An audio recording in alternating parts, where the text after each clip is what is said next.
어떻습니까? 좀 힘들죠? 좋습니다. 힘들죠? 이해합니다. 충분히 이해하는데 여러분들이 여기 온 이유가 이 정도 난관을 극복해야죠.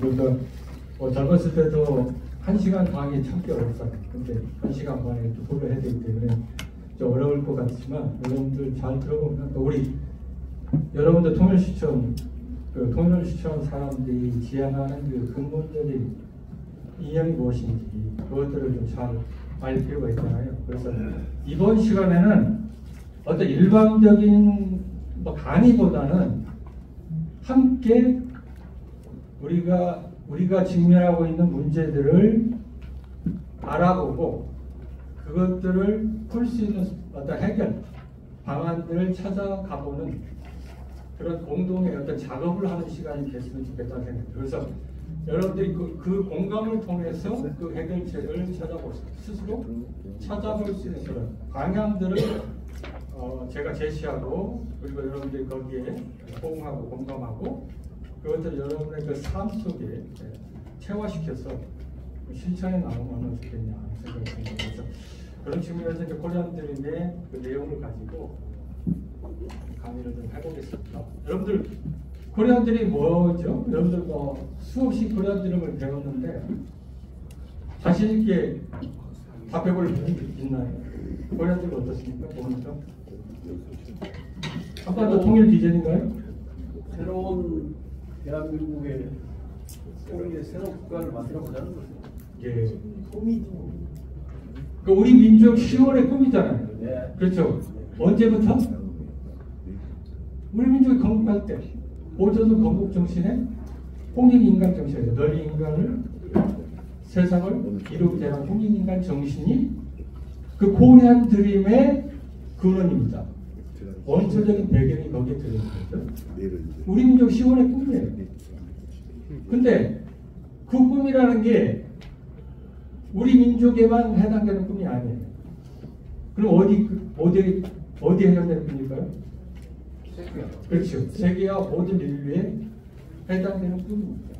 이게 코리안 드림이 그런 꿈이에요. 그러니까 차이니스 드림이 중국인의 꿈만 아니라 자기들도 세계인과 공유하는 꿈이라고 강조하듯이 코리안 드림도 한국인의 꿈만 아니라 세계인 모두가 공유하고 그것들을 실현해 나갈 꿈입니다. 근데 우리는 그것들을 갖다가 5,000년 전에 선포했어요. 그 위대함이 거기에 들어있다. 그래서 코리안 드림은 한민족 꿈 이전에 전 세계 모든 인류가 공유하는 꿈이 됩니다. 그리고 그것들을 실현해 나가는 게 결국 인류의 목적이 되는 것이다. 우리가 생각하면 됩니다. 그래서 넓은 의미에서 코리안 드림은 그렇게 생각해야지 단순하게 코리안 드림은 한반도 통일의 어떤 비전이다. 그렇게 협소적으로 생각하면 안 된다. 이 시간에는 우리가 그런 측면에서 코리안 드림을 살펴보자는 얘기입니다. 자, 21세기는 어떤 시대입니까? 글로벌 시대죠. 세계화 시대입니다. 누구나 공감하고 알 수 있는 문제잖아요. 누구나 아는 문제를 왜 여기에서 들고 나왔을까요?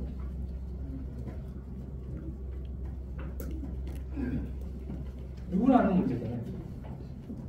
그런데 이 평범한 진리 속에 많은 것들이 함축되어 있습니다.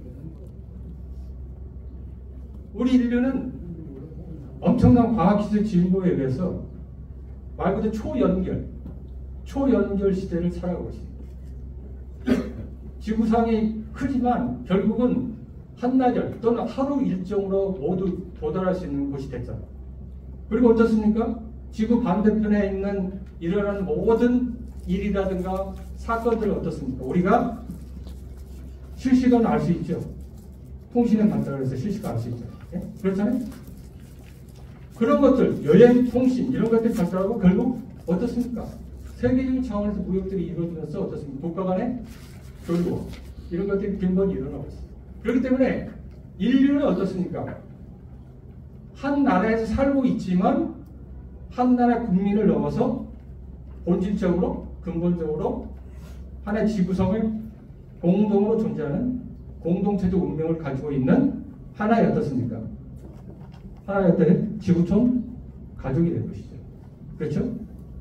지구촌 가족이 되는 거잖아요. 인류가. 이건 당연한 명제입니다. 근데 우리가 그런 당연한 명제를 우리가 잊고 있어요.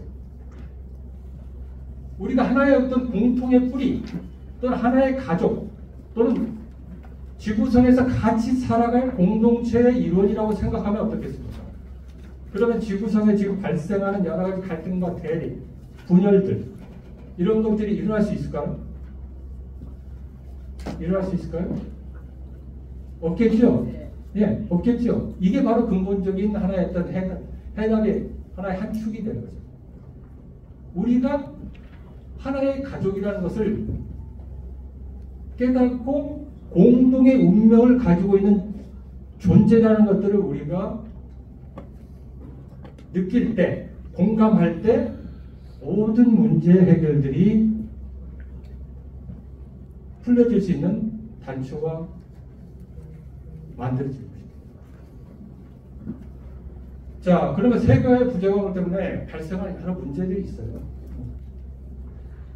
무역이라든가 이런 걸 통해서 국가 간의 불평등, 경제적 불평등이 심화되잖아요. 잘 사는 나라는 더 잘 살고 못 사는 나라는 착취당합니다. 이게 무역의 하나의 함정이에요. 원래 무역을 통해서 서로 잘 살아야 되는데 그게 아니에요. 선진국은 후진국을 더 착취할 수 있는 그런 구조가 되어버렸어요. 그런데 자본주의적 하나의 어떤 이윤 방식, 생산 방식에 비해서 그렇게 될 수밖에 없는 그런 구조적 모순이 있다는 거죠. 그렇기 때문에 빈곤한 나라는 더욱더 빈곤해져요. 가치 균형적 발전을 통해서 같이 발전해 나가면 가장 이상적인데 현재는 그렇지 못하다는 거죠. 왜냐? 자본주의적인 어떤 이윤, 그런 원칙에서 최대한의 이윤을 추구하기 때문에 그런 문제들이 발생할 수 있어요. 도덕적 측면이 결여된 거죠. 그 다음에 분노의 정치 문화도 계속적으로 커지고 등장하고 있습니다. 어떻습니까, 여러분? 우리나라 그 상황 보고 어떻습니까, 여러분 스스로? 한국 정부에 우리 대표님 어떻습니까? 문제 의식을 느끼죠. 그럼 이대로 가야 될 것 같아요. 뭔가는 좀 해결해야 될 것 같다는 생각을 가지고 있잖아요, 우리가. 직감적으로, 본능적으로. 근데 왜 우리가 해결을 못하죠? 왜? 우리가 당파적, 정파적 이익을 가지고 있기 때문에 그렇죠. 예. 그게 근본적 한계예요. 존재 구속성이라고 하는데. 당파적, 정파적 이익에 매몰되어 있잖아요. 더 큰 어떤 공통의 이익보다는 우리가 소속되어 있는 당파나 정파의 그 이익에 매몰되어 있기 때문에 분열과 갈등이 계속 지속되고 있습니다. 민족주의가 제도화되고 있잖아요. 이건 하나의 어떤 약간의 어떻습니까? 그 공산주의 이념이 붕괴된 이후로 냉전이 붕괴됐잖아요. 냉전 시대는 블록화돼가지고 민족주의가 등장할 수가 없었어요. 그렇지만 냉전이 붕괴되고 공산주의가 붕괴되니까 곳곳에서 그런 민족주의가 이제 발흥하게 됩니다. 결국 정체성, 새로운 자기의 정체성을 찾고자 하는 그런 노력들이 생긴 거죠. 정체성을 찾는 건 좋은 거예요. 그렇지만 그 정체성을 찾는 것 자체가 배타적으로 되버리면 어떻습니까? 서로 정체성이 다른 민족끼리 충돌하겠죠. 네? 그렇다는 거죠. 그래서 민족주의적 제도화와 그 충돌들이 계속적으로 증폭되는 것입니다. 그 다음에 21세기 운영, 발전하다 보니까 소비, 물질주의가 심화되고, 그 다음에 가장 문제가 있는 것은 전통적 문화와 가치가 상실됐다. 이게 가장 중요한 거예요. 이 전통적, 이게 뭐 할아버지 또 담배 피는 시절 그 고리타분한 얘기가 아니에요. 이 전통적 가치와 문화라는 것은 우리가 보존해야 될 올바른 하나의 그런 가치와 그런 것들을 보존해야 돼요. 가정의 가치라든가 뭐 대가족의 가치라든가 여러 가지 효의 문화 그런 거 아주 좋은 거잖아요. 근데 그런 것까지도 나쁘다고 생각하는 사람이 있어요. 가정의 가치를 지켜야 된다. 또는 부모님께 효도해야 된다. 부모님을 존경해야 된다. 공경해야 된다. 그렇게 얘기를 하는 것에 대해서 이거는 어떤 보수적 이데올로기다. 또는 지배 집단의 어떤 지배 어떤 그것들을 구조를 튼튼하게 하나 했던 이데올로기다. 그렇게 얘기하는 사람들. 또 어떤 여성들은 이거 여성을 억압하는 하나의 잘못된 이데올로기다. 가부장적인 이데올로기. 그렇게 취급을 하고 있는 거죠.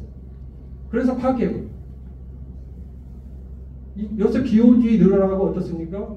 결혼하고 출산하지 않는 것도 바로 그런 이념적 영향을 많이 받은 거죠. 그런 문제가 발생한다. 그러면 그대로 놔둬야 되냐 이거죠. 나중에 우리가 새롭게 또 고민을 해봐야겠죠. 그 다음에 폭력적 종교 극단주의. 여러분들 IS 같은 알카에다 많이 봤죠? 어떻습니까? 이슬람 극단주의. 폭력과 테러. 엄청나죠. 9.11 사태 아시잖아요. 직접 목도했지 않습니까? 종교를 침범하는 사람들이 어떻게 그렇게 거대한 살상, 대량 살상을 할 수 있겠는가? 아이러니하죠? 네, 아이러니하잖아요. 왜 종교는 사랑이잖아요. 이슬람도 표면적으로 교리적으로 사랑을 추구해요. 그 독트린 보면 코란 보면 기독교제가 어떤 그 성경보다 더 인류를 사랑하고 이웃을 사랑하는 그런 교리들이 많아요. 아주 젠틀한 어떤 교리입니다. 그렇잖아요. 그런데 왜 그런 극단주의가 나오는 거죠? 아이러니하죠. 네. 왜 그럴까요? 우리가 생각해봐요. 자, 우리가 9.11 이후에 어떻습니까? 엄청나게 테러와 전쟁을 벌였잖아요. 그래서 통계적으로 엄청난 사상자들이 발생했어요. 94만 명, 3,800만 명의 집을 잃었고, 고향을 잃었고, 85개국에서 테러, 이런 전쟁들이 수행되고, 결국 거기에 비용되는, 그 소용돌이 비용들이 8,000조 달러가 소비됐어요. 이게 엄청난 돈이에요. 그런데 왜 인류가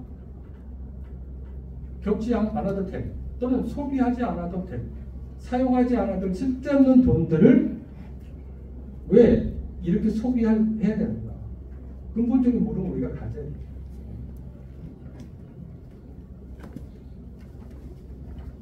자, 또 붙고 가는 전쟁 어떻습니까? 우리가 지금 목도하고 있잖아요. 두 가지 전쟁 있잖아요. 이스라엘 하마스 전쟁, 우크라이나 러시아 전쟁. 어떻습니까? 이해가 됩니까? 상식적으로? 이스라엘 하마스 전쟁은 어디에 기반한 전쟁이에요? 네? 종교가 갈등이에요. 네?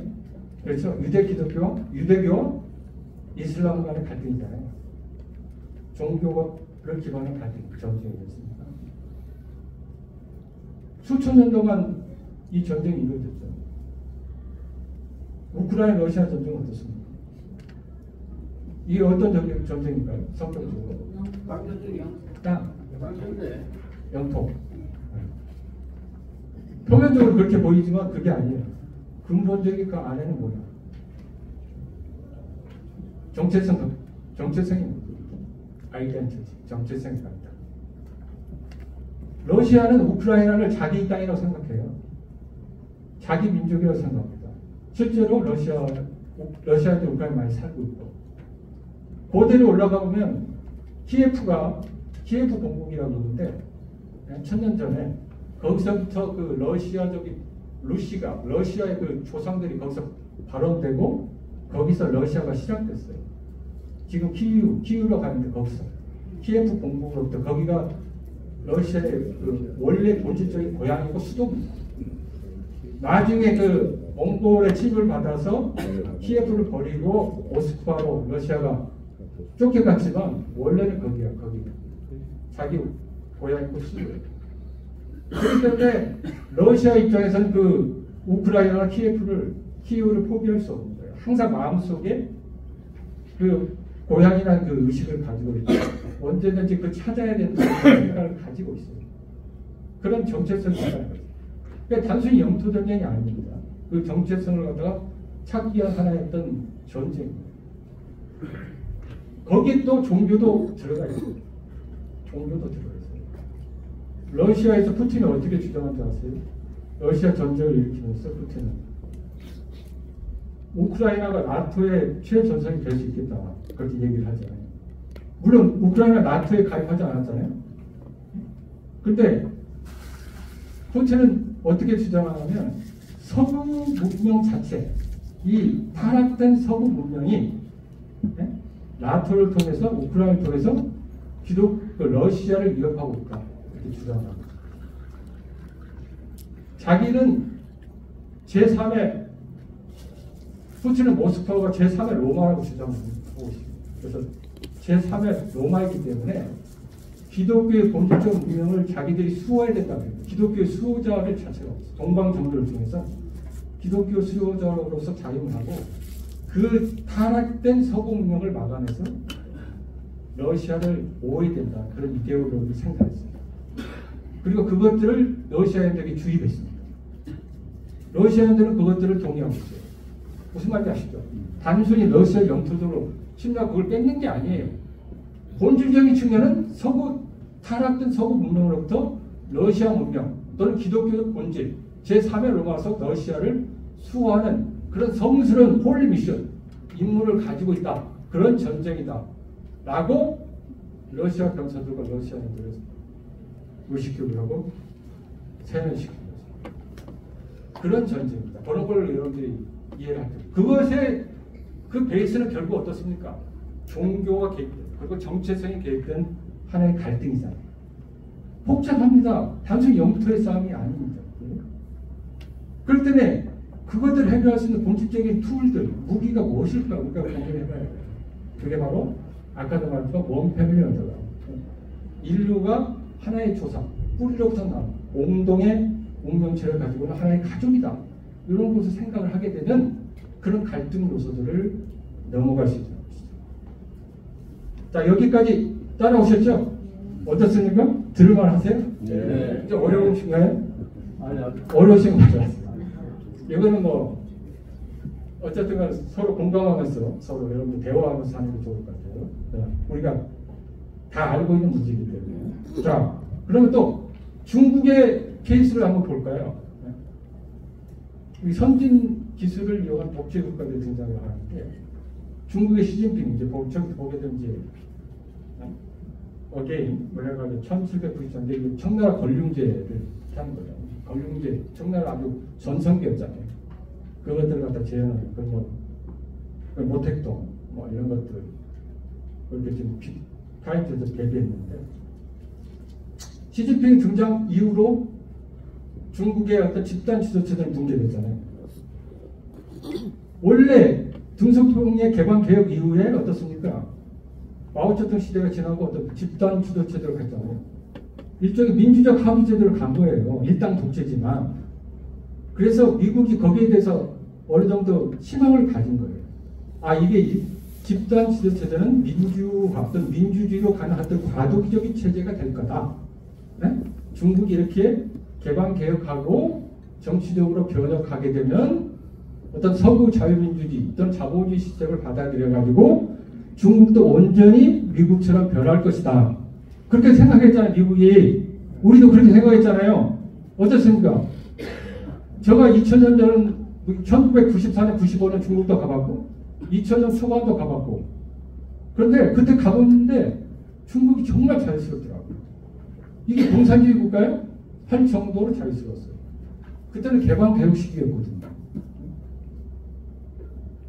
그러면 중국도 이거 변하겠는데 이게 뭐 시장 경제가 다 된 것 같고 뭐 정치제도만 좀 이제 인민들이 이제 경제가 발전하면 의식이 발전해가지고 어떤 그 사회운동도 일으키면서 민주화에 대한 욕구들이 분출하고 그걸 중국 지도부가 수용해가지고 정치제도도 좀 바꾸면서 민주주의가 될 것 같은 그런 느낌을 받았다니까요. 그게 다 우리 서구 사회 또는 우리가 가지고 있는 환상들이었습니다. 시진핑이 등장해가지고 그걸 처참하게 깨버렸잖아요. 집단 지도 체제는 어떻습니까? 1인 지도 체제로 가버렸죠. 엄청나죠. 그 권력 정합을 하는 그런 그 프로세스가 참 대단한 기술입니다. 그렇게 되버렸어요. 그리고 1인 통치 시대가 되니까 이 불만이라든가 여러 가지를 통제해야 되잖아요. 더 권위주의 통제가 더 심화된 거죠. 그래서 결국은 어떻습니까?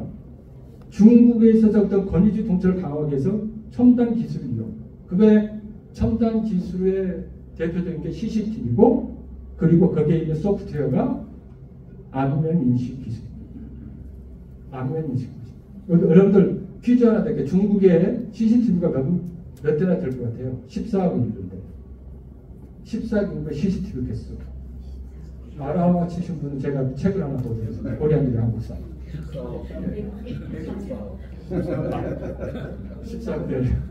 14대도 많이. 네? 100억 개요?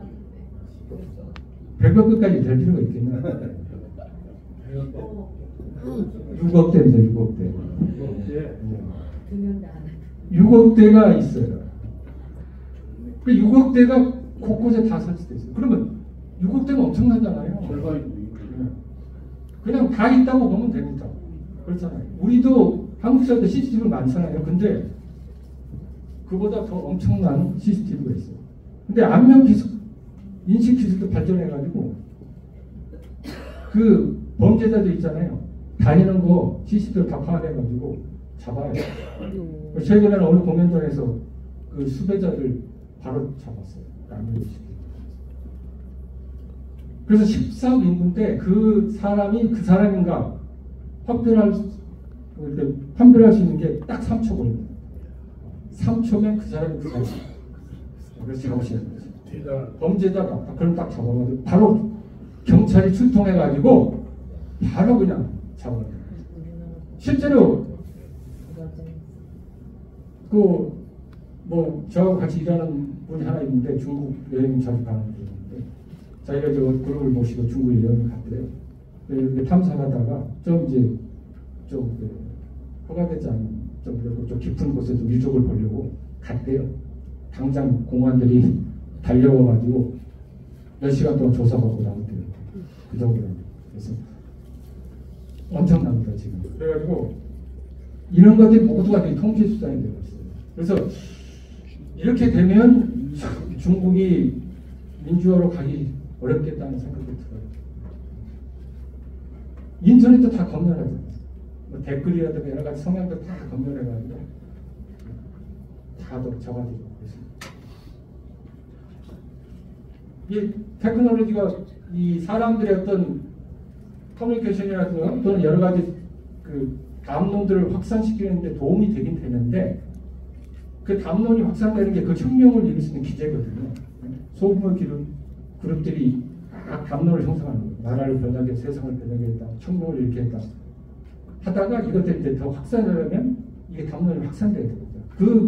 그 도움을 갖다 이 테크놀로지 또는 뭐 여러 가지 그것들이 도움을 받으면 더 빠를 수가 있죠. 근데 그것들을 중간에 통제해버리기 때문에 어떻습니까? 그 담론 확산이 안 됩니다. 네, 불순한 담론들은 다 중간에 잘라버리고 다 검열해서 잡아버립니다. 이렇게 된 거죠. 지금 이 상황. 그래서 지금이 말 그대로 어려운 문제. 예, 어려운 문제. 테크놀로지가 혁명의 위험성을 증가시킬 수 있지만 결국 국가통제지. 이 중국은 이게 빨리 해가지고 그것들 차단하고 결국 불순 분자를 축출하는데 더 유용한 기술을 활용하고 있다는 게 자체가 문제가 된다는 거죠. 그런 상황이죠. 그래서 이런 국가통제주는 더 기술을 발달하면서 더 심화될 것이다. 가지고 있습니다. 여러분들 마이너리티 리포트라는 영화 봤습니까? 어떻습니까? 한번 보신 분. 마이너리티 리포트. 그건 더 그렇잖아요. 중앙 컴퓨터가 범죄자를 그 현장을 덮치는 게 아니라 미래에 범죄할 만한 그 생각을 가진 사람들을 잡아들이는 거죠. 엄청난 시대죠. 물론 거기까지 될 수 있을지 없을지는 모르겠지만 그런 상황입니다. 그런 어떤 그 테크놀로지 리스크가 있다는 거예요. 그럼 그것들을 어떻게 윤리적으로 그걸 세우고 그것들을 통제할 것이냐. 또 이건 AI에 대한 윤리. 이것도 세워야 됩니다. AI가 곧 어떻습니까? 인간의 능력을 초월한다 그러잖아요. 여러분들 챗GPT 써보셨나요? 써보신 분 써보세요. 한 번도 우리 회장님은 당했어요. 챗GPT 쓰면 여러분들이 지금 일하는 것보다 몇 배 도움이 돼요. 자기 능력의 몇 배를 더 챗GPT로 활용할 수 있습니다. 연설문도 써달라면 써줘요. 그다음 PPT를 만들어달라면 만들어줍니다. 그림을 그려달라면 그려줘요. 이건 기초적인 거예요. 근데 큰 자료, 이걸 요약해달라면 요약해줘요. 번역해달라면 번역해줘요. 정말 편해졌어요. 그거 활용하면. 네? 옛날에는 우리 뭐 국제회원을 이렇게 번역하려고 막 그랬거든요.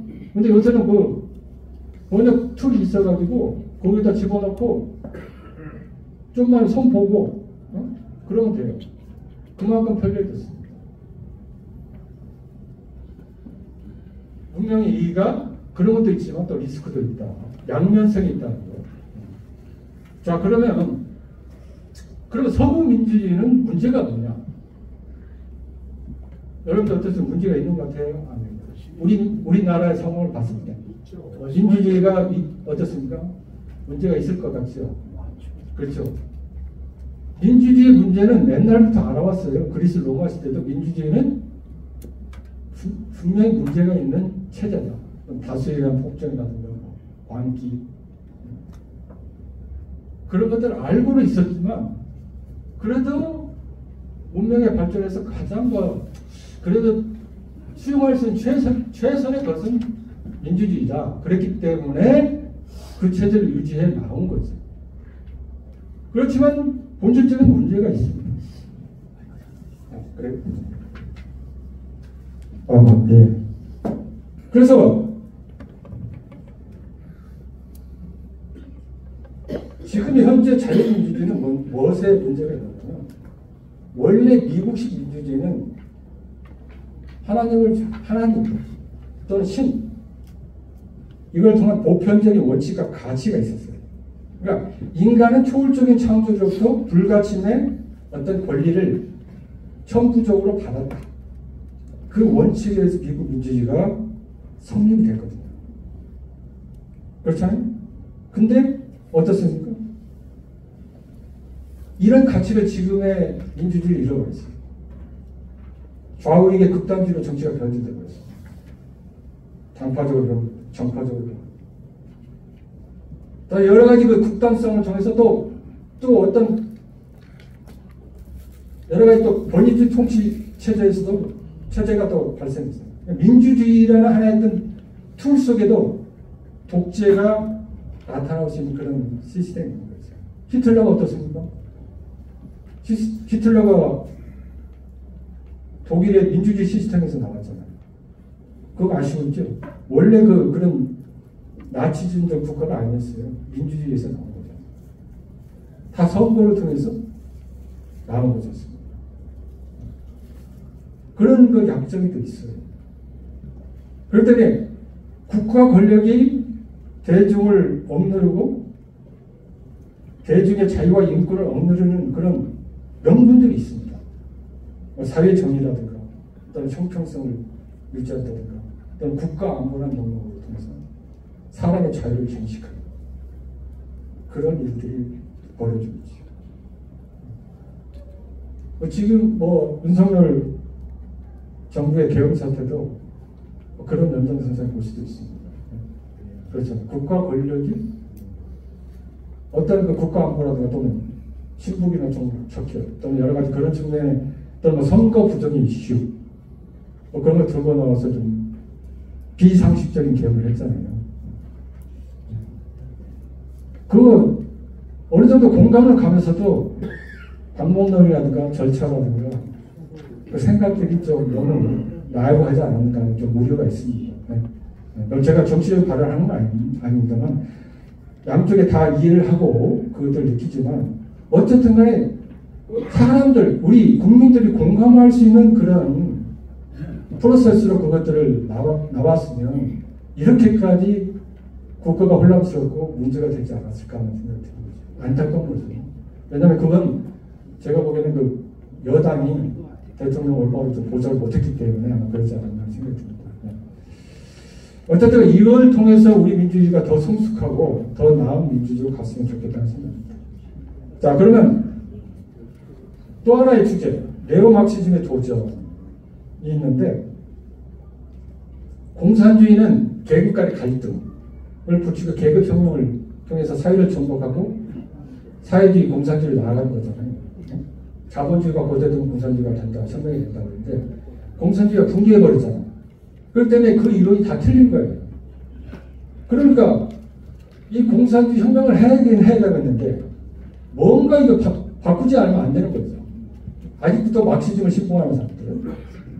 그래서 새로운 마크시즘을 들고 나왔는데 이게 바로 네오 마크시즘. 우리는 이걸 갖다 문화 공산주의라고 하는데 이 문화 공산주의를 통해서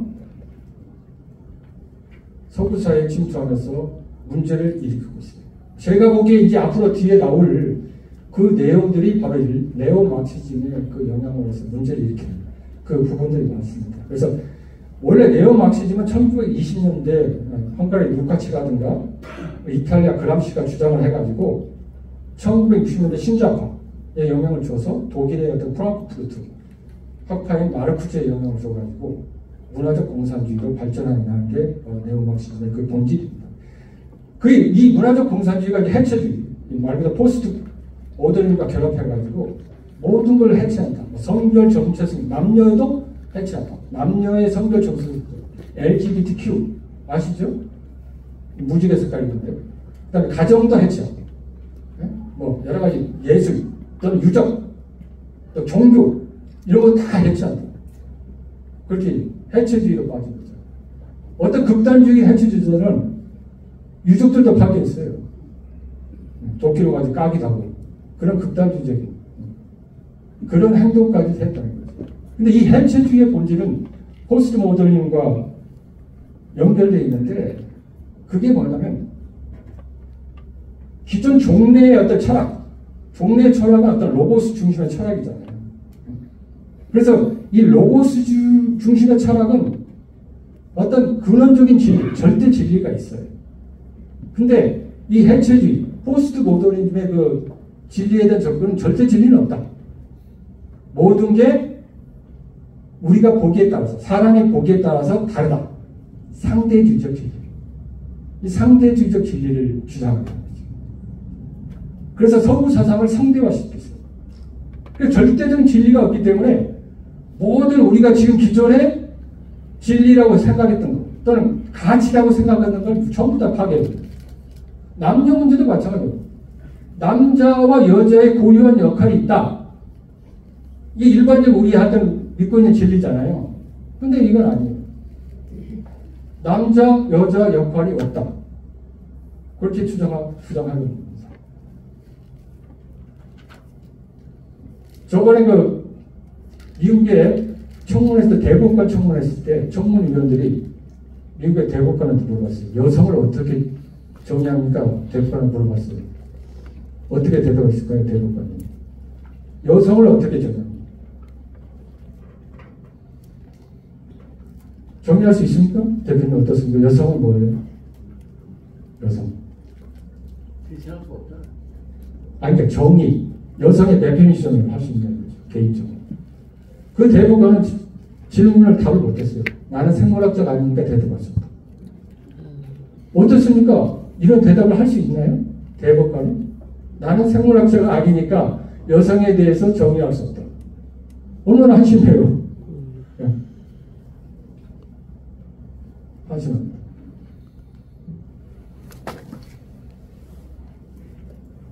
그런 것까지 흔들려요. 이런 그 성애 문제, 남녀 문제, 정체성 문제. 전부 흔들립니다. 미국 사회한테 난리 났습니다. 미국뿐만 아니라 서구, 선진국, OECD 국가 다 난리 났어요. 뒤에 보면 알겠지만. 계속합니다. 페미니즘. 페미니즘 어떻습니까? 페미니즘. 저 한번 보세요. 여자가 이렇게 하고 있죠? 이게 아름답습니까?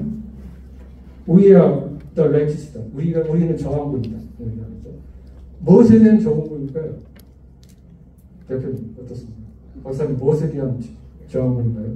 We are the racist. 네?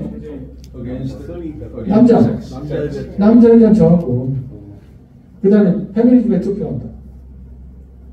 네? 그럼 남자와 여자를 대립적인 개념으로 생각해서 척추와 피척추 관계로 생각하는 거죠. 페미니즘은 그래요. 그래서 결혼도 안 해요.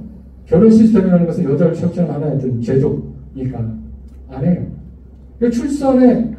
출산율이 없어요. 출산을 안 하는 이유도 바로 그거예요. 그러니까 페미니즘의 극단적 페미니즘에 여자가 빠지게 되면 결혼 출산 안 합니다. 그리고 혼자 그냥 자기들 돈 벌어 살고 즐기고 그러면서도 호스트바는 가요 또. 희한한 사람. 뭐 이런 거 우리가 받아들일 수 있겠습니까?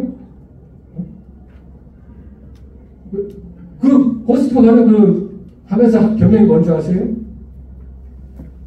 척치 부르는 남자를 갖다가 내가 척치자가 돼서 척치한다. 하나님 뭐랄까 복수심 그렇게 변명해요. 웃기는 거죠. 이건 일부밖에 안 되는 거죠. 지금 제가 설명할 시간이 없기 때문에 이런 일부밖에 안 돼요. 자, 디즈니 LGBTQ 그래서 디즈니 영화 보면 요새 영화 보셨나요? 디즈니 영화 보면 이상해요. 네? 뭐 LGBTQ 또 비판적 인종주의가 연결되어 있지만 인어공주 있지 않습니까? 원래 원작은 어떻습니까? 백인이잖아요, 백인. 네? 근데 여기는 굳이 흑인 인어공주를 등장시켜가지고 문제의식을 일으켰어요. 왜?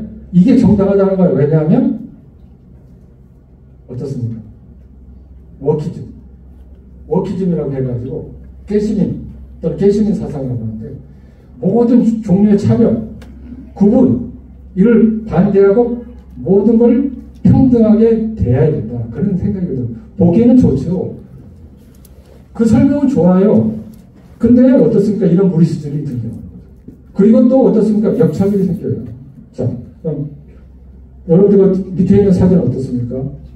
뭐 봤죠? 올림픽 때 보고 어떻습니까? 여러분들 이거 안 나왔나요? 저는 아주 정말 이거 올림픽이 왜 이래?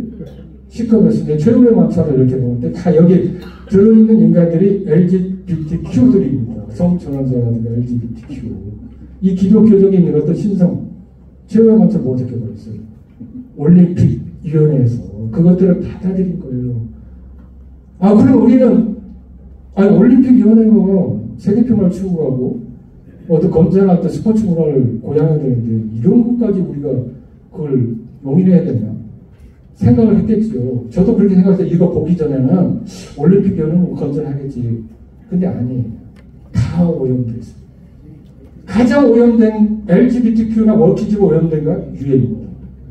유엔. 그 다음에 올림픽위원회, 노벨상위원회. 다 국제기구는 전부 다 제가 보기에는 하나도 빠짐없이 다 워키즈가 오염됐어요. GC 이데올로기. 폴리티컬 폴리틱이 나왔는데 그 이데올로기 다 오염됐어요. 심각한 문제입니다. 그럼 우리 그냥 놔둬야 되겠습니까? 이게 후세대의 문제. 우리 후손들이 이렇게 살아가야 될 걸까요? 이런 사회에서 어떻습니까? 우리 자녀들이 LGBTQ가 돼가지고 살아가면 좋겠습니까? 안 좋겠습니까? 대표님, 박사님. 네? 안 좋겠죠. 이건 부모라면 이게 본성적으로 아는 거잖아요. 그러면 어때? 이런 사회가 가도록 그냥 놔줘야 되겠습니까? 행동해야 되겠습니까? 네? 행동해야 되죠. 네? 행동해야 됩니다. 그 다음에 어떻습니까? 트랜스젠더 복싱 선수 나왔잖아요. 기권에서 이탈리아 선수가 기권에서 패했잖아요. 이탈리아 안젤리아 칼리나. 그 다음에 트랜스젠더 알제리아 아마니 칼리나인데 XY 염색체를 가지고 있는 그런 선수. 이 무력의 힘, 펀치의 강도가 뭐 그냥 쇠로만 그 맞는 느낌이었다고 그렇게 증언했잖아요. 울면서 기권패에서 갔잖아요. 이게 세계 모든 사람이 공감을 했어요. 스포츠는 좀 정당하고 공정해야 된다. 그렇게 생각했는데 막상 올림픽위원회는 어떠냐? 그걸 안 받아들여요. 그냥 이 칼리프 이 사람도 여성이기 때문에 존중해야 된다. 거기 권리를 존중해야 된다. 그렇게 해도 넘어갔어요. 희한하죠? 이런 상황입니다. 국제기구가 이런 상황. 자, 비판적 인종주의. 이것도 문제입니다. 흑백 갈등, 여기서 유색인종의 갈등, 이런 문제인데, 우리가 흑백 차별이라든가 이런 것들은 상식적으로 하면 안 된다는 생각을 가지고 있어요. 당연한 거잖아요. 인류를 모두 평등하게 태어났으니까. 차별하면 안 된다. 이 당연한 건데, 그 당연함을 넘어서 어떤 인종차별이 모든 어떤 사회적 구조, 모순과 불평등, 이게 근원이라고 생각하고 그것들이 모든 문제의 근원이라고 생각합니다.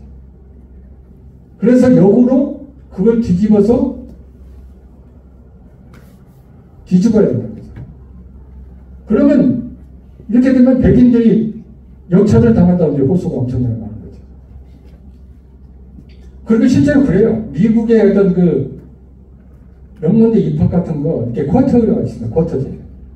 미국은 한 백인이 한 65% 정도 되거든요. 흑인은 한 20%. 근데 거의 비슷하게 쿼터를 줘버려요.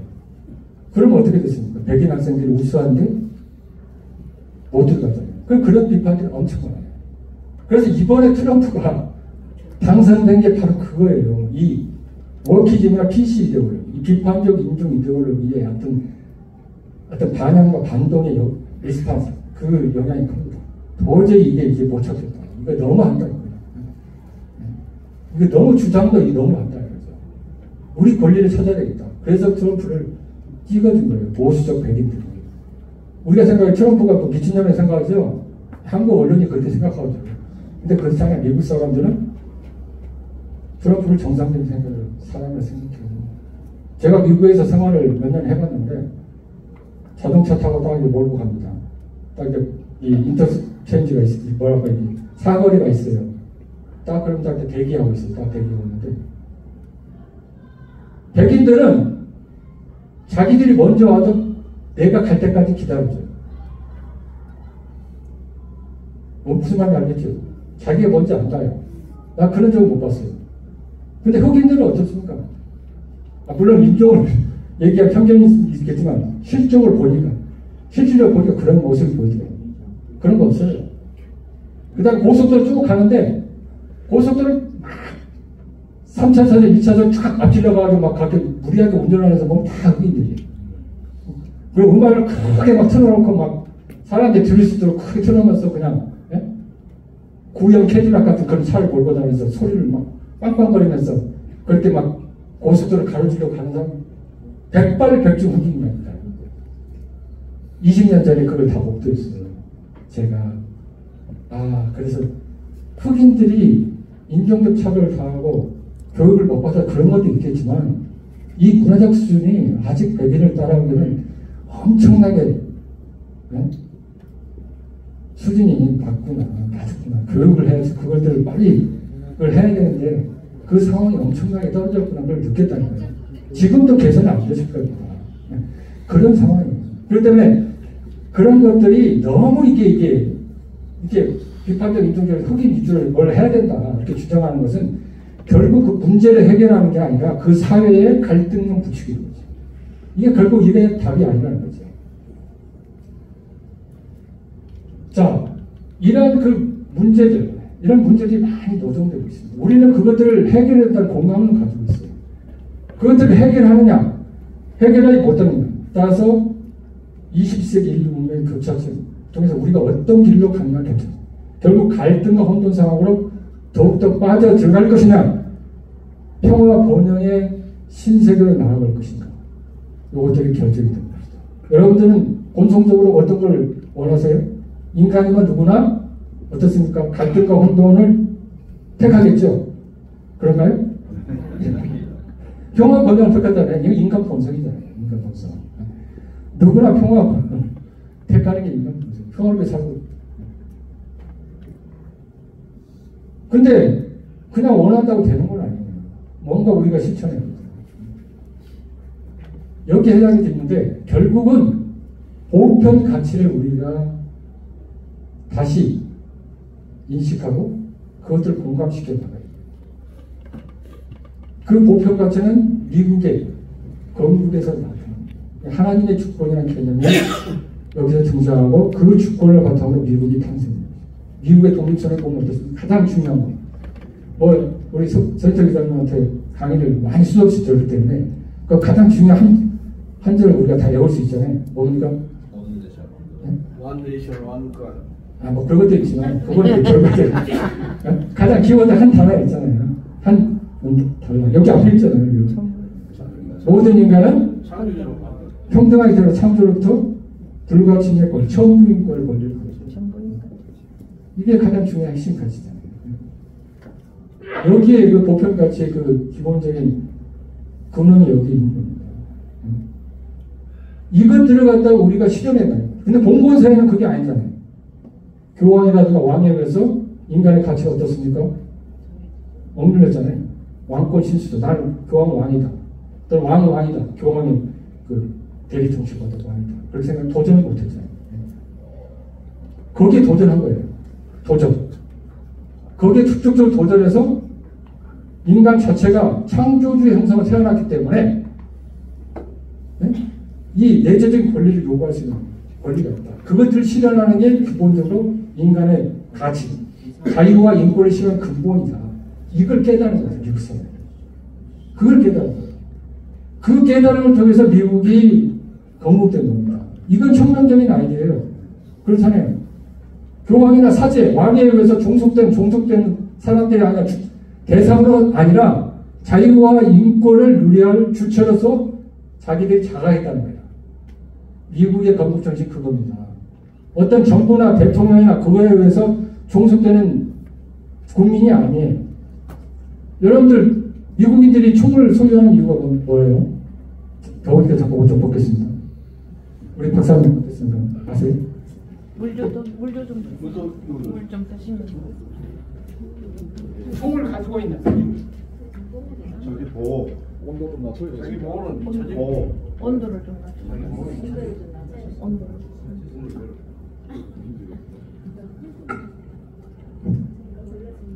총을 가지고 있는 건 자기 보호가 물론 자기 보호에 해당되는 건데 근본적인 건 뭐냐면 국가가 국민의 자유를 제한하거나 폭력적으로 억압할 때 국가에 대해서 대학에서 반란을 일으켜가지고 국가를 전복시킬 수 있는 권리가 헌법에 보장되어 있어요. 미국은 민병대 개념으로. 무슨 말인지 알겠습니까? 그래서 총을 보유하게 헌법에 거기에 규정해 놓은 거죠. 국가 권력이 시민의 자유를 억압할 때 그것들을 제시할 수 있는 권리와 권한이 시민들에게 있다. 그런 헌법 규정 때문에 총기를 보유할 수 있는 거예요. 그게 원래 목적이에요. 근데 지금은 이제 뭐 범죄자로부터 자기를 보호하는 수단으로 많이 쓰이고 총기를 남발하고 그런 부작용들이 일어나지만 원래는 미국의 헌법의 정신, 총기의 정신, 총기를 보유한 정신 거기 있다는 거니까요. 그걸 아셔야 됩니다. 그만큼 미국은 그 건국 초기부터 개인의 자유, 시민의 자유를 그렇게 절대적으로 놓았어요. 국가의 통치권보다 더 상위 개념으로 놓았습니다. 그런 그건 뭐냐? 하나님으로부터 천부인권, 불가침의 천부인권을 모든 시민들, 모든 인간들이 받았기 때문에 그런 거예요. 이게 보편 원리. 요것들을 우리 인정하느냐 안 하느냐에 따라서 권위주의 통치 국가가 나오느냐 아니면 자유민주주의 국가가 나오느냐. 무슨 말 알겠죠? 여기에 본질적인 갈림길입니다.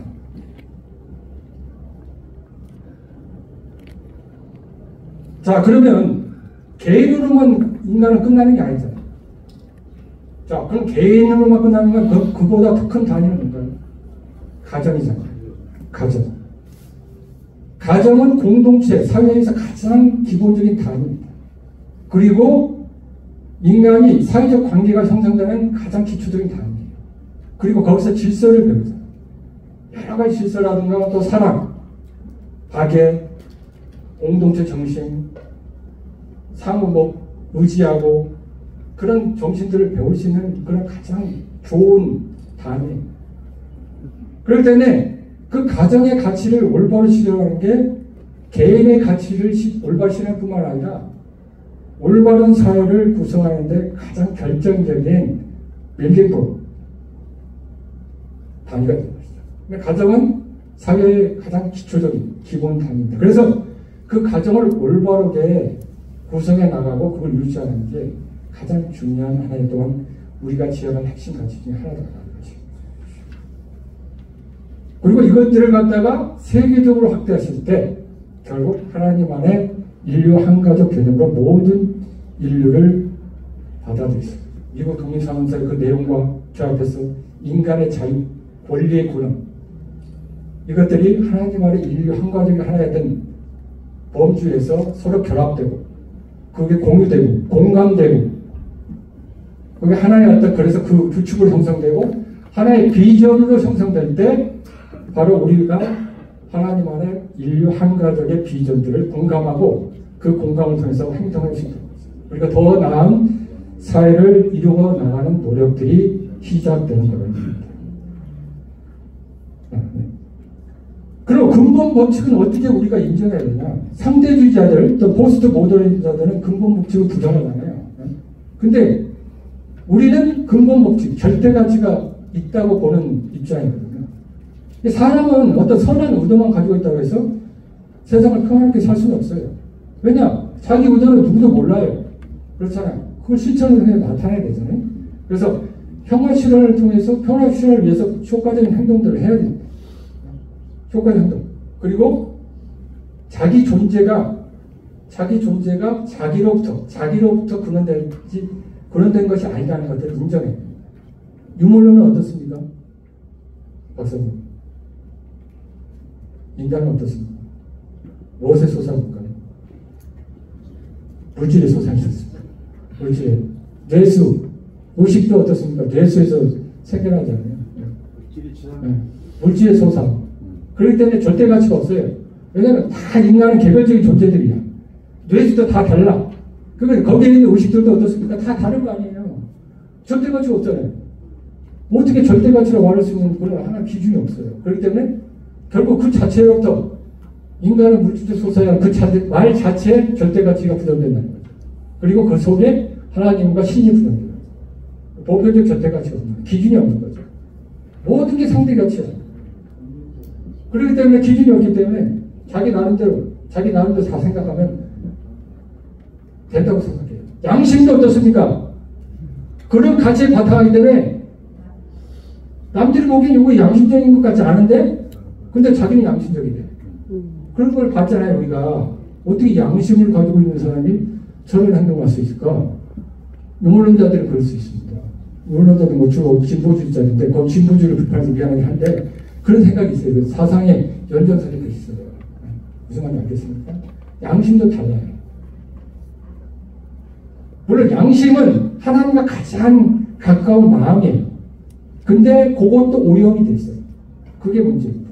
우리는 그보다 좀 더 선천적인 하나의 마음을 본심이라고 하는데 본심은 이제 여기서는 개념이 안 나오는데 가장 하나님의 어떤 그 요소라든가 본질을 갖다가 대변할 수 있는 가장 그 내면의 인간 내면의 어떤 그 마음의 정신의 세계라고. 그 다음에 그것들이 본심이 외야 되는 게 바로 양심이죠. 사회학적인 의미는 양심이에요.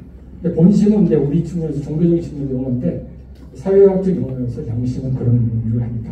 그래서 양심도 기준이 다를 수 있다. 왜냐하면 절대 가치가 없으면 그런 기준이 있다. 그런 한계가 있다는 거죠.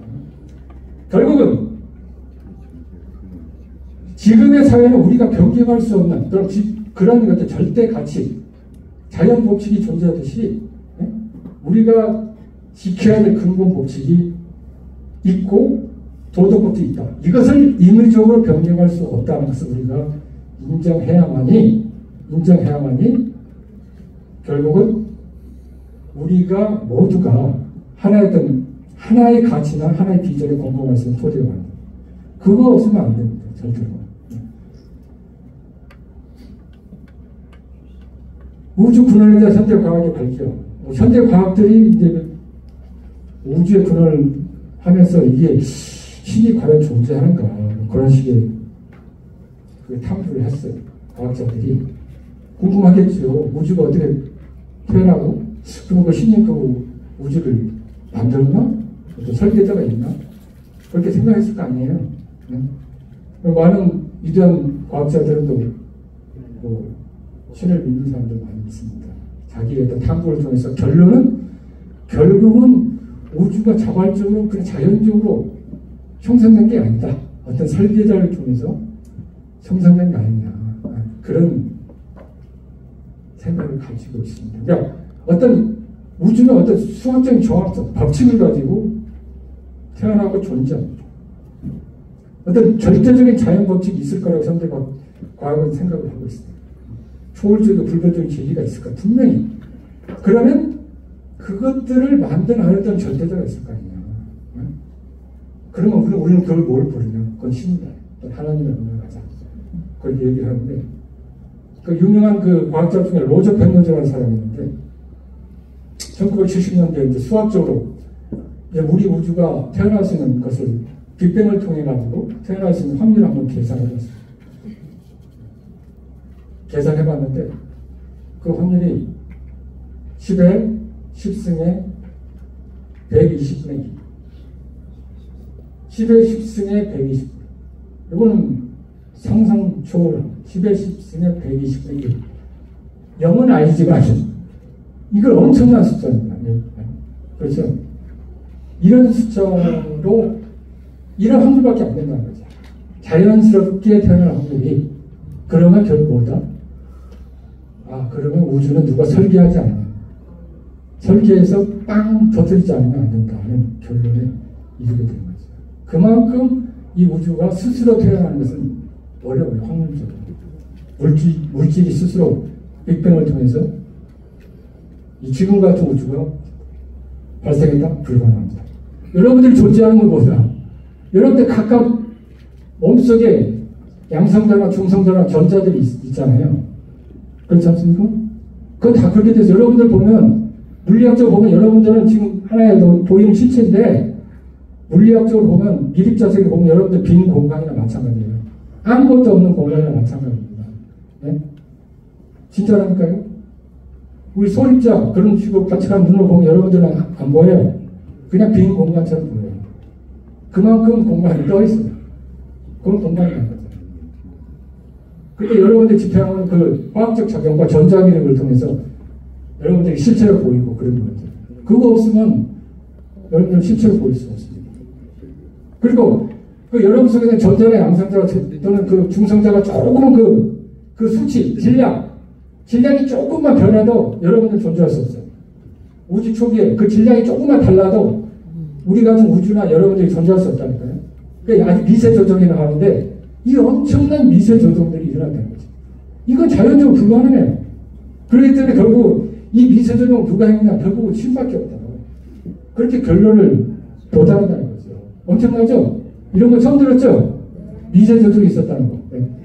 그리고 여러분들은 그 많은 확률을 뚫고 태어난 존재들입니다. 얼마나 귀합니까? 그런 측면에서 얼마나 귀하죠. 확률적으로 거의 불가능한 존재잖아요.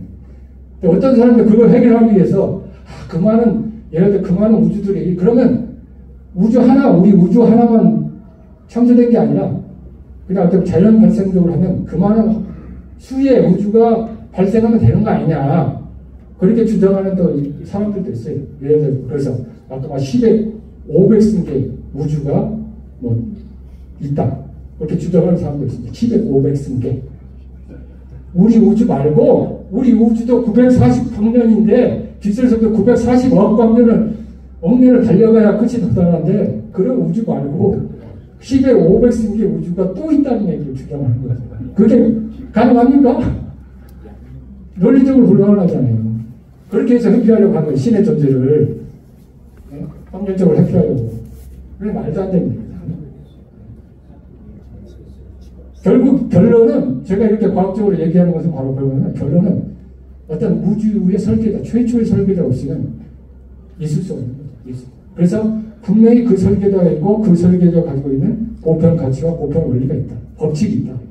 그때 우리가 그걸 공감하고 그것을 받아들이고 우리 현실 삶 속에 적용할 때 모든 문제가 풀린다는 것을 주장하기 그 말씀을 드리는 거예요. 어렵지만 이해가 되죠? 네. 자, 양심의 자유. 뭐 가서 시간이 없으니까. 네. 벌써 시간이 많이 지났죠? 양심의 자유죠. 이거 아까 중요하다는 생각이 있죠? 네. 지금 우리가 표현할 수 있는 가장 중요한 자유입니다. 네. 그 보편적 원리에 따른 자유입니다. 그리고 하나님의 창조 또는 보편 원리의 공감을 가장 지금 현 시대에서 공감할 수 있는 자유가 양심의 자유고, 그걸 따라서 우리가 가면 거의 99%는 거기에 적용되지 않을까 하는 생각. 물론 1%의 오염은 있겠지만 그렇습니다. 넘어가겠습니다. 시간이 없습니다. 자, 그럼 종교의 자유는 뭐냐? 양심의 자유의 합정판이에요. 종교의 자유와 양심의 자유는 근본적으로 통해 있습니다. 서로 구별할 수 있겠지만 구별할 수 없습니다. 그만큼 종교의 자유는 중요합니다. 모든 자유의 근본이 종교의 자유. 그런데 공산주의 국가에서는 어떻습니까? 종교 자유를 금지하고 있잖아요. 중국을 가봤더니 중국에 교회는 있더라고요. 예, 교회는 있어요. 십자가들도 보이기도 하고. 근데 우리는 알죠. 중국에 교회는 있는데 포교의 자유는 없다. 알고 있어요. 예배는 본답니다. 근데 포교의 자유는 없대요. 그게 말이 됩니까? 왜? 하나님을 영접하고 기쁨을 얻었으면 그걸 갖다 다른 사람들에게 전해야 되잖아요. 그게 본질이잖아요. 근데 그걸 금지해버렸어요. 그래서 가면 예배 갔다고 뭐 생기가 없잖아요. 근데 뭐하러 그 기독교를 만들어 가는 거야. 그러니까 국제사회가 보여주기 위해서. 북한도 가면 교회 있습니다. 홍수도 교회 저 가봤어요. 가보신 분 몇 분 있잖아요. 예배도 드렸습니다. 직접 예배를 드렸더니 아무런 감흥이 없어요. 이건 말로 국가 하나의 공무원들이 와가지고 이 관광객들을 위해 하나의 쇼를 벌이고 있더라고요. 성경도 있고. 예. 그런 사람. 그런 것은 자기 양심을 속이는 거죠. 종교의 자유가 양심의 자유인데 그런 행위는 양심을 속이는 행위죠. 이런 종교 자유는 있다고 볼 수 있는 거죠. 그래서 결국 이 종교의 자유와 그걸 통해 양심의 자유를 통해서 종교인들이 어떤 세계 문제에 있어서 어떤 행동을, 양심적인 행동을 해야 되고 그 긍정적인 역할들을 해 나가야 돼요. 그래야만이 그 양심의 자유와 인간의 근본적인 자유가 확대됩니다. 그렇지 않으면 그게 안 되는 거죠. 종교인은 사면 그런 것들이 있어요. 결국은 자기만 신을 영접해서 하나님 영접해서 기뻐하는 게 아니라 그것들을 사람들에게 전파하고 그것들을 공감시키고 그것들 같이 할 수 있도록 해주는 게 바로 역할이 또 종교인들이죠. 보다 나은 사회, 세계를 이루기 위한 그런 노력들을 종교인들 중심으로 주동적으로 해야 됩니다. 그래서 종교인들이 세계적으로 감당해야 될 그런 사명들이 있다는 거예요. 그런데 종교인들이 어떻습니까? 그 사명들을 감당하지 못하고 요새는 보기에도 종교가 더 문제인 것 같은 느낌이 있어요. 왜냐하면 그분들이 근본 법칙에 대해서 서로 공감하자고 인정하지 않기 때문에 종교적 배타주, 자기만 믿고 있는 신이 의신이라 생각하고 올바른 신이라 생각하기 때문에 그런 거예요. 그런데 그런 게 아닙니다. 종교는 보편적으로 공통적인 진리를 가지고 있어요. 우리가 세계강전이라고 1990년대 그 큰 책을 편찬한 적이 있는데 세계 종교의 주요 종교의 어떤 공통적이고 보편적인 어떤 것들 텍스트들을 다 그 공부를 하고 그 공통점을 발견해 봤습니다. 그런데 거기에 한 80%가 비슷해요. 동일해요. 핵심적인 진리는 다 같습니다. 신에 대한 사랑, 또 이웃에 대한 사랑, 박애, 평등, 봉사 이런 게 다 같다니까요. 80% 근본적으로. 그런 공통성이 있습니다. 그렇기 때문에 종교가 각각의 차이는 있으면서도 그 공통점이 있다는 거죠. 하나님은 인류 역사를 지나면서 여러 가지 종교들을 갖다 각 지역, 시대마다 이렇게 다양하게 연자를 통해서 만들어 왔어요. 유대 기독교도 마찬가지고, 이슬람도 마찬가지고, 불교, 유교, 다 그것들, 거기에 시대에 맞게, 지역에 맞게 예언자들을 보냅니다. 그런데 그만한 종교들은 각각 고유의 가치가 있는 거죠. 신의 섭리를 감당할 수 있는 그런 가치가 있고, 그런 공통적인 진리와 공감된 내용을 다 가지고 있기 때문에 결국은 모든 종교인들이 상대에 대한 종교, 그것들을 인정해 줘요. 배타적으로 나만 진리다, 내가 믿고 있는 종교만 진리다, 그렇게 한 게 아니라 다른 사람이 믿고 있는 종교도 다 하나님이 만든 그 시대와 지역에 따라서 특색 있게 만든 하나의 가치 있는 종교라고 인정할 때 종교적 갈등이라든가 그 기반한 정체성의 갈등을 해결하고 그 대립을 해소할 수 있는 길입니다. 요게 문성명 총장님께서 오래전부터 섭리를 하면서 주장했던 내용입니다. 그래서 초종교 어떤 초국가 운동, 종교화합 운동을 엄청나게 많이 했거든요. 세계경변도 펼치고 종교가 하나 됩니다. 이슬람, 유대교 싸우지 마라. 서로 하나 돼야 된다. 그래서 이스라엘 지역, 예루살렘 가서 그런 운동도 하고 랠리도 하고 그런 것들 엄청 많이 했어요. 근데 결국은 그런 노력에도 불구하고 아직까지도 그런 갈등들이 해결이 못된다. 근데 근본적인 이유는 바로 그거예요. 종교가 하나님부터 원래 근원이 하나다. 종교인들이. 그리고 모든 종교는 공통의 가치를 가지고 있고 서로 특색이 있는 가치를 다 고유하게 가져가고 있다는 것을 인정해주면 아무런 대립과 투쟁이 없죠. 그것들이 필요합니다. 기독교인들, 불교인들 그렇게 인정해주면 되고 불교인들이 기독교인들 그렇게 인정해주면 돼요. 그게 어렵습니까? 어떻습니까? 어려울까요? 대답을 안 하시네요. 어려운가요? 사탄인가요? 마귀인가요? 그렇게 생각하면 안 돼요. 이슬람 국가주의자가 바로 그거잖아요. 이슬람 국가주의. 이슬람 국가주의가 이교도들은 마귀라고 사탄을 생각해서 무조건 죽여버리죠. 이게 말이 안 되는 거죠. 말이 안 되는 거죠. 그런 국가주의들이 다 그 함께 그 공통적인 인식을 못했기 때문에 그게 나온 거죠. 자, 그럼 코리안들이 뭐래요? 코리안들. 원장님이 이렇게 코리안들 치웠었지만, 다 읽어보셨겠지만, 이걸 갖다가 짧게 얘기할 수 없어요.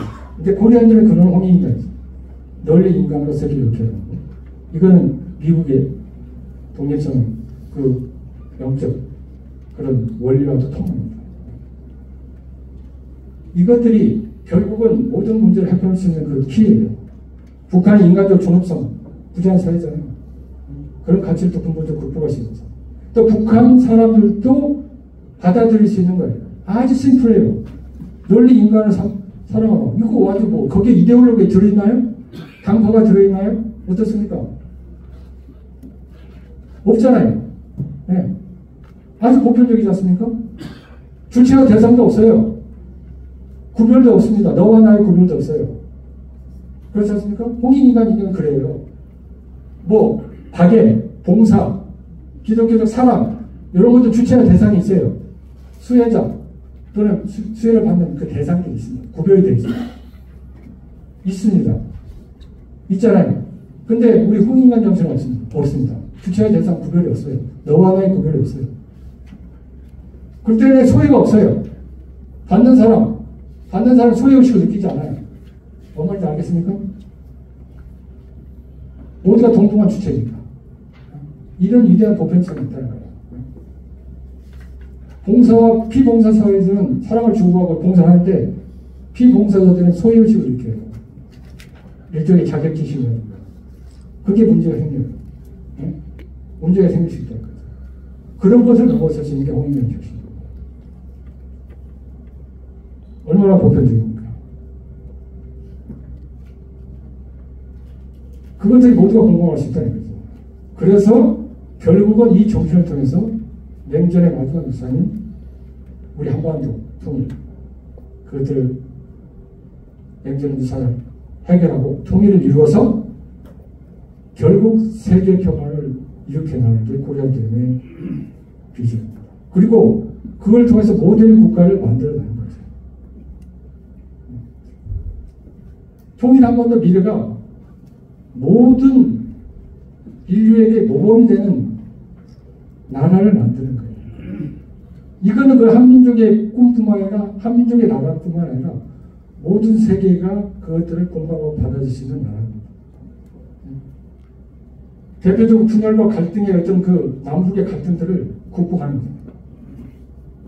이게 홍익인간 정신. 그래서 평화와 안정, 번영을 이루고 그리고 결국은 궁극적으로 하나님 나라의 인류 한가위 그 비전을 실현합니다.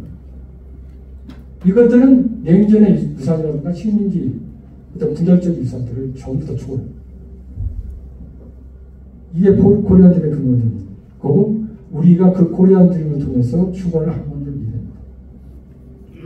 요새 한국과 유행하고 한국 문화가 유행하고 그런 것들이 있는 것은 우연적인 게 아니에요. 문 총장님은 100년 전부터 그걸 이미 예언했다니까요. 일단 우리 소장님 강의 때 다 들으시겠지만 한국말이 세계 공용어가 된다고 그랬다니까요. 그리고 모든 사람이 한국말 배우러 한국 온다. 한국 문화가 세계의 중심 문화가 된다. 모든 사람이 한국을 온다. 한국을 그리워하고 달려온다고 그렇게 되고 있잖아요. 어떻습니까? 그렇게 되고 있어요. 현실이 그렇게 되고 있어요. 그 기막힌 시대에 우리가 살고 있습니다.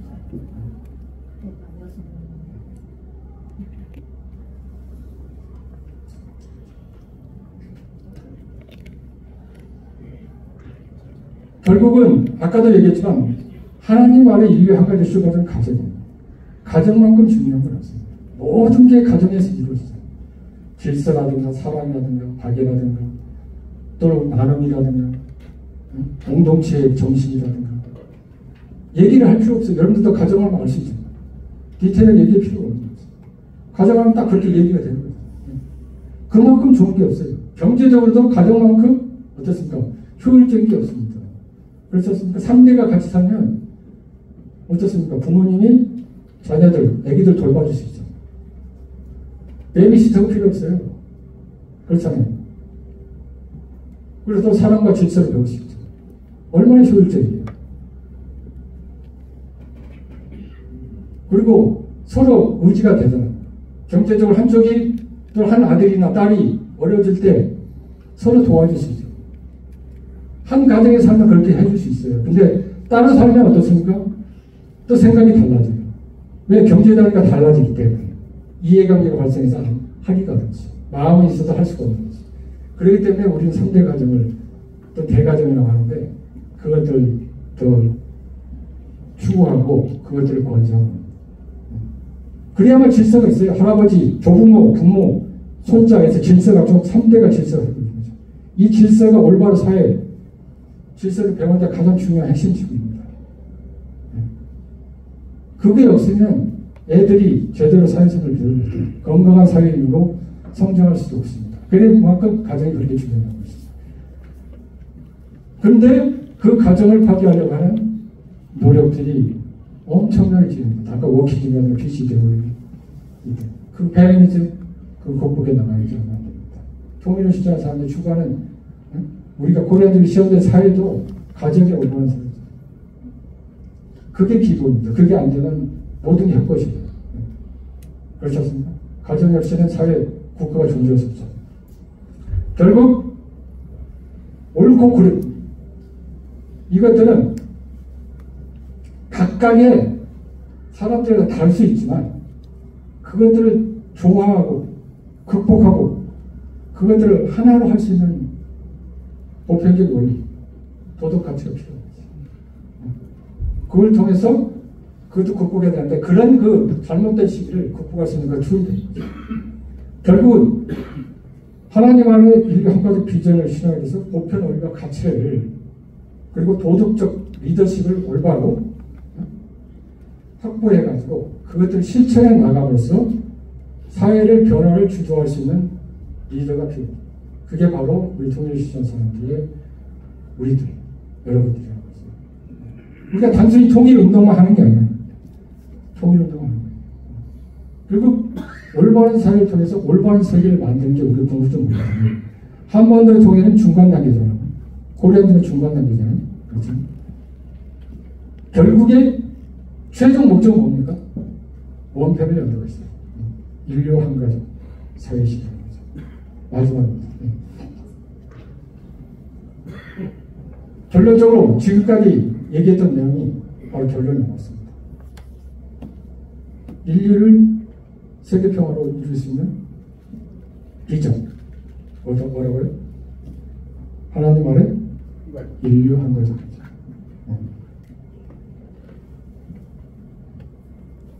이런 비전을 수 있었고, 모든 인간의 자유가 된 인권, 이것들이 그분이 하나님의 주권, 이런 생각을 바탕으로 전 세계적으로 확대가 되었습니다. 그리고 그 개인이 올바로 쓰면 그 관계적 분석에서 가정으로 확대돼요. 프로세스가 그렇게 되는 거죠. 그 다음에 가정, 사회, 국가, 세계로 나가는 거죠. 그렇게 되면 한 가정의 자녀들이 다투고 이렇게 해도 더 큰 비전이 있잖아요. 그것들을 조정할 수 있는 게 있다는 거죠. 그걸 해결할 수 있는 딱 기준이 있는 거죠. 그걸 해결할 수 있는 기준이 없으면 해결이 안 돼요. 절대 기준이 딱 세워져야 이게 벗어난 걸 알 수 있잖아요. 누가 잘못된 걸 알 수 있잖아요. 그게 바로 보편주의라는 거죠. 보편 가정. 그걸 통해서 모두가 인류, 한 가족, 공통의 불편한 한 가족이라는 것을 인정하고 그것들을 실현할 수 있어요. 만드는 거예요. 그렇게 되면 더 나아가서 인종이라든가 국가라든가 민족, 이런 그런 국적의 장벽까지 초월할 수 있어요.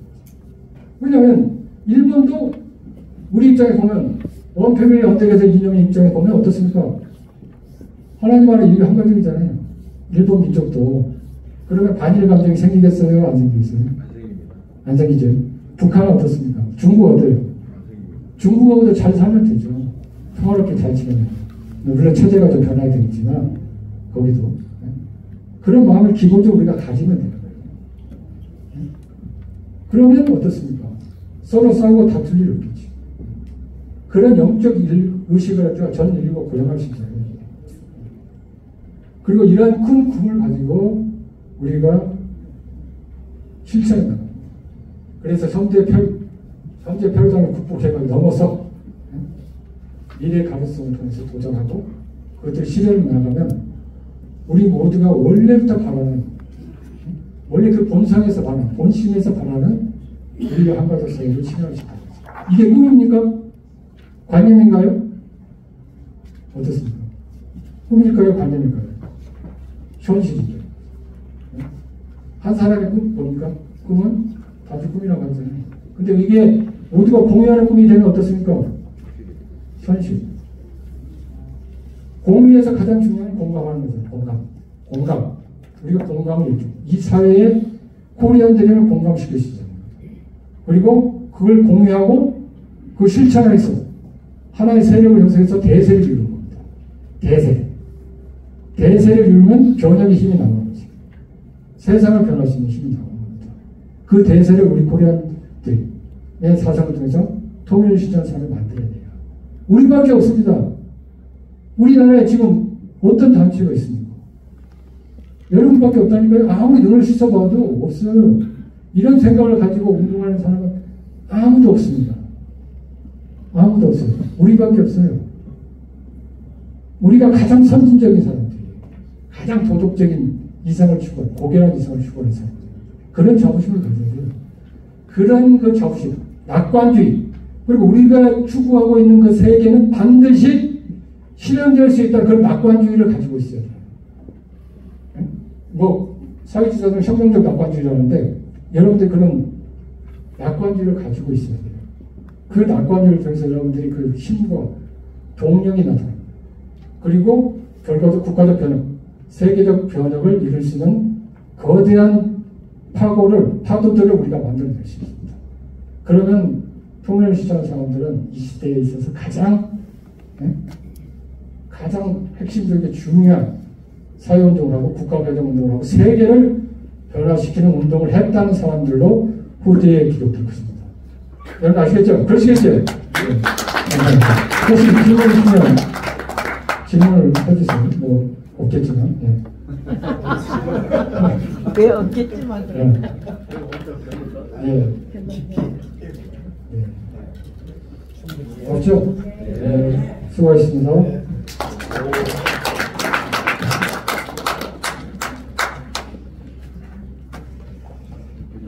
예, 장시간 지구촌 평화연구소, 지구촌에 구성되어 있는 보이지 않는 어떤 문제들까지 들춰내면서 그걸 어떻게 극복해야 될지 강의해 주신 우리 김백산 대표님께 다시 한번 큰 박수를 부탁드리겠습니다. 예, 두 번째 날